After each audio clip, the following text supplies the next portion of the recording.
Whether you're watching, listening or reading this, welcome back to the Runpreneur vlog, where we're on a mission to raise £1 million for children's charities by run vlogging on consecutive days the distance of one lap around the world. It is a staggering 40,075 kilometres. It's going to take somewhere in the region of 11 years to accomplish, so plenty of time to raise that money. I'm going to be committing to vlogging whilst running a minimum of 5 kilometres every single day, and I'll even do it barefoot style.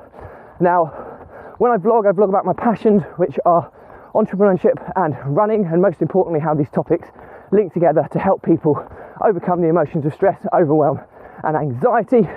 And it is a fresh morning today. It's quite wet and damp, and it's Tuesday Tactics today, where we talk about all things business, systems and outsourcing. And today's topic is the big misconceptions with outsourcing and how to overcome them. So as always, please give this challenge some support by subscribing and sharing and liking the content, and let's get started.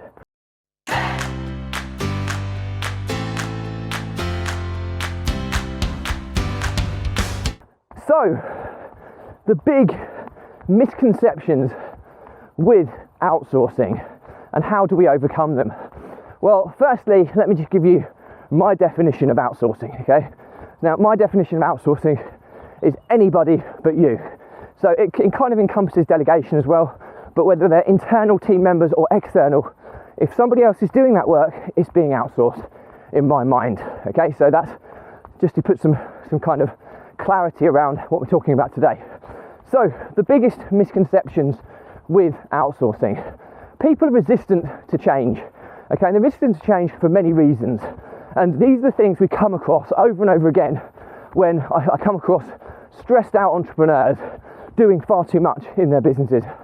And the first one is, I can't afford to outsource, okay? We're in a COVID pandemic, you know, businesses and livelihoods have been hit pretty hard. But my argument to that is that by not outsourcing, you're stemming your growth. So you're not assisting your ability to recover.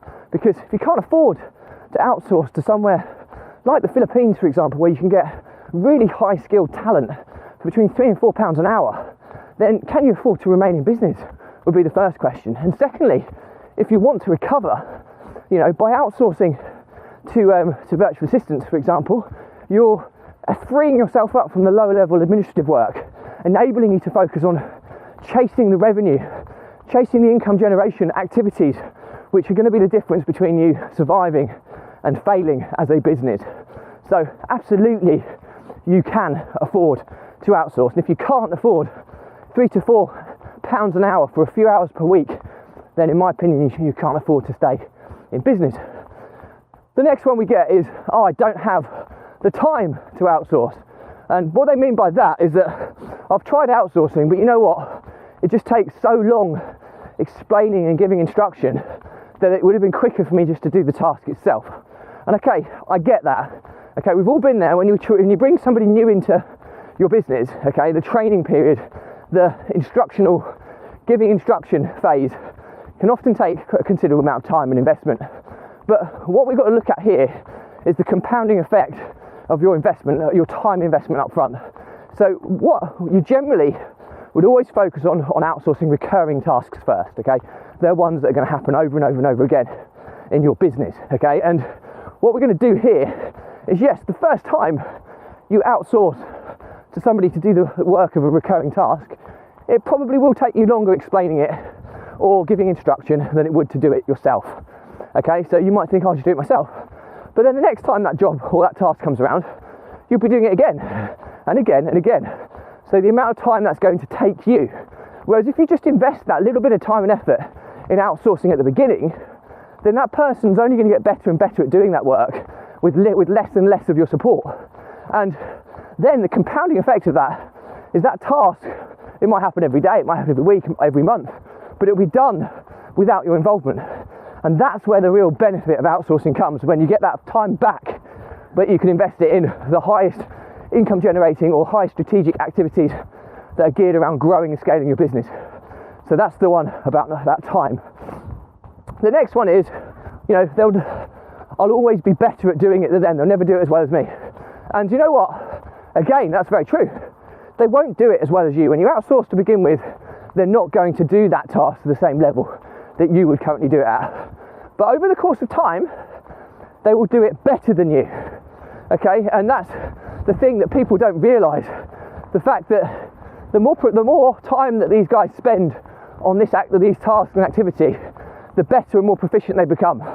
So yes, at the beginning, you probably do it slightly better than what they do.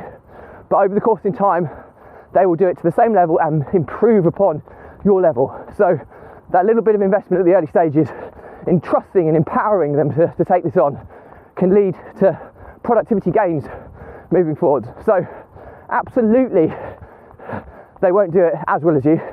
They'll absolutely do it better with you over the course of time. So the next one is, I don't know how to outsource.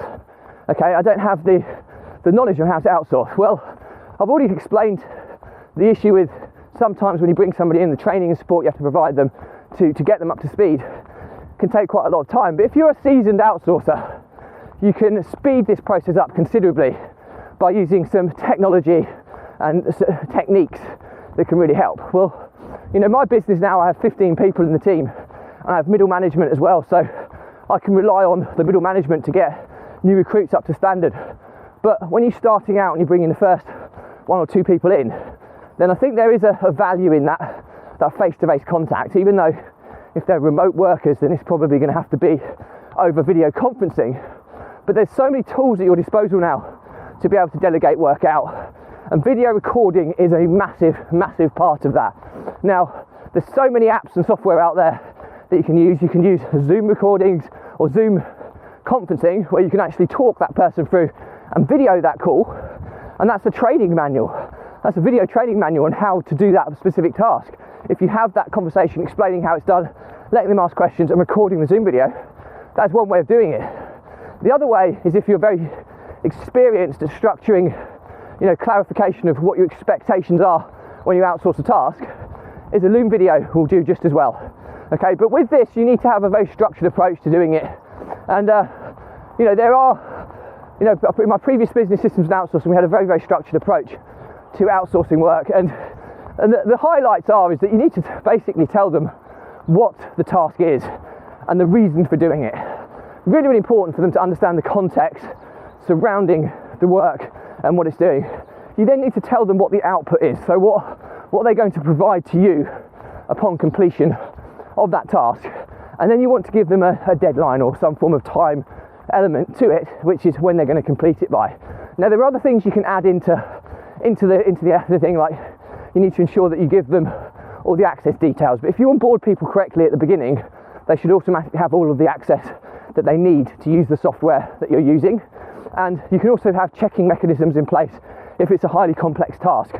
But otherwise, those are the kind of 4 points that I would always cover when delegating work out to the team, is what it is, what it's for, okay, what the output is, what they're going to provide to you on completion of the task, and how long it should take. If you do those 4 things in a Loom video, 9 times out of 10 you'll get the result that you expect. And then it comes to feedback and the open feedback loop. It's important that you give feedback openly and honestly, and it's important that you educate your team that there's no such thing as negative feedback, there's constructive feedback, okay? And we're just trying to get better at what we do. If people buy into that and they don't feel, you know, offended if you give them some feedback on how to improve, then that's the culture you want to cultivate in your team. That's a culture of continual improvement. Okay, so that's really, really important. So how to outsource is pretty simple when you know how, and I've just given you some very simple steps that you can integrate into your business to overcome that misconception of not knowing how to outsource. The last one I'm going to talk about is, you know, where do I find people to outsource to? Well, there's a whole host of places you can kind of do this with. If you're looking for lower cost forms of labour, places like the Philippines, Bangladesh, Asia, places where cost of living is lower, and it's not slave labour or any of that. All people think you're paying people in line with the cost of living, so it's relative to the environment they live within, which is completely fine. Just like we get paid in the UK in line with the cost of living there's always a link between earnings and cost of living, which is how people are able to support their livelihoods. And that's what we're doing in these places. The cost of living is so much lower, so the wages for us seem cheaper to pay, but to the people you're bringing onto the team, that's a big wage. Okay, it's a good wage. £3 to £4 an hour is a good solid wage for these people. So overcoming that misconception that it's child labour or slave labour, it's not. Okay, and you really need to understand that. The next one is where to find people. Well, there are designated websites out there, like to get people on project basis or job specific basis, like Upwork, Fiverr, people per hour, these types of sites. If you want more longer term people, you can kind of look at sites like onlinejobs.ph is a really good one. There are others out there as well. The other place is social media. There's Facebook groups designated with hundreds of thousands of virtual assistants that you can tap into. You can put job descriptions and things in place. So there's so many places that you can access an amazing talent pool. But the only kind of caveat I would add to this is you need to make sure that recruitment process is up to par. Now, I've done episodes on the recruitment process. My ex-business partner, Steve Day, has an amazing product on how to recruit virtual assistants. So I'm no longer affiliated with my ex-business partner, but we're still on very good terms. So if you want to find out more about that side of things, then speak to him.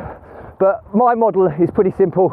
I'll do a pretty simple application where I just want to check the hours people can work, that the pay scales are about right.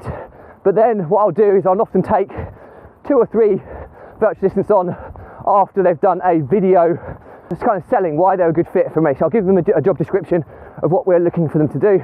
I'll then ask them to record a short 3-minute video explaining why they're a good match for this role, what skills they can bring to the table.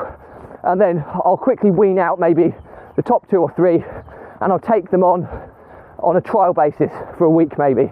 I'll give them similar work and I'll play them off one another.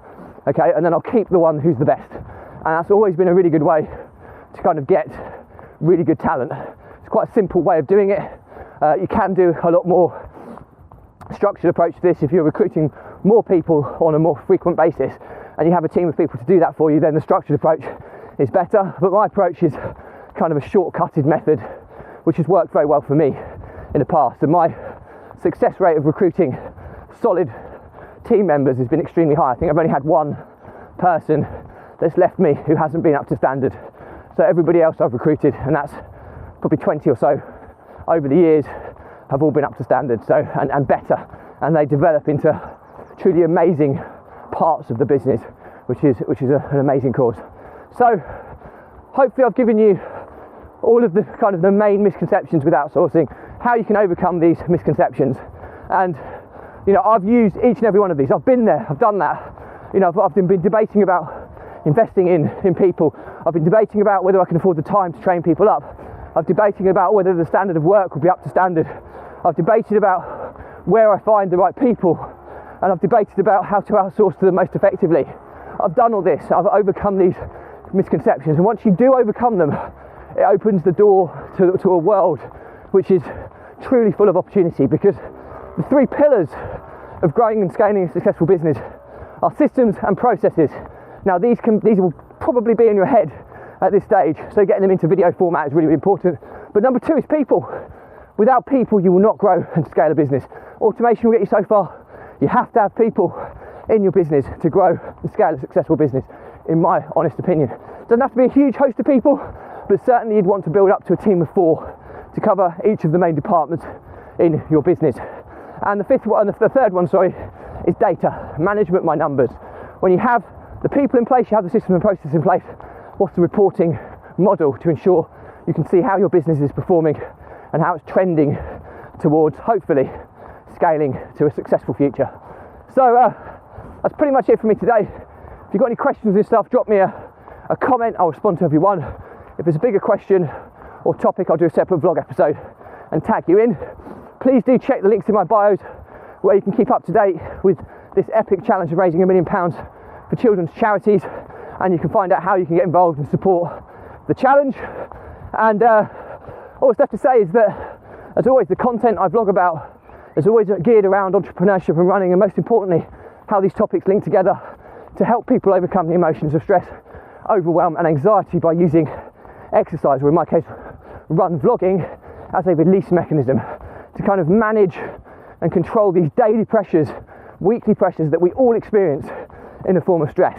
Okay, it's having that release mechanism in place so that you can process what's happened, gain clarity, you can refocus, clear your head and move on. And without this release mechanism, it's like pressure that builds up in a pipe.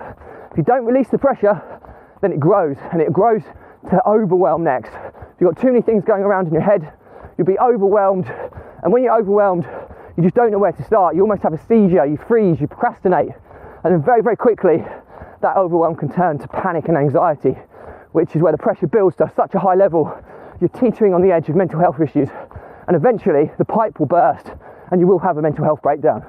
Now, I've been there. I've lost multiple businesses, I've lost business partners, I've almost been bankrupt because of these exact reasons. And there's no coincidence that over the past 12 months of doing this running vlog, which is my release mechanism, I've made more progress in all facets of my life than I have done in the previous 5 years. Okay, so hopefully there's enough social proof that this stuff really works. And my pledge to you is, if you are someone who's struggling with similar issues, okay, drop me a message. Okay, there's no catch here. The Runpreneur vlog is not for profit. Okay, yes, we do take donations for children's charities, but donations are always optional and never essential. Okay, and help is always going to be, help and value we provide will always be for free. So let's jump on a call. I'll give you my step-by-step guide on how we can get you back on the right path to getting that release mechanism in place and making a game-changing difference to your life. And I know this works because I've helped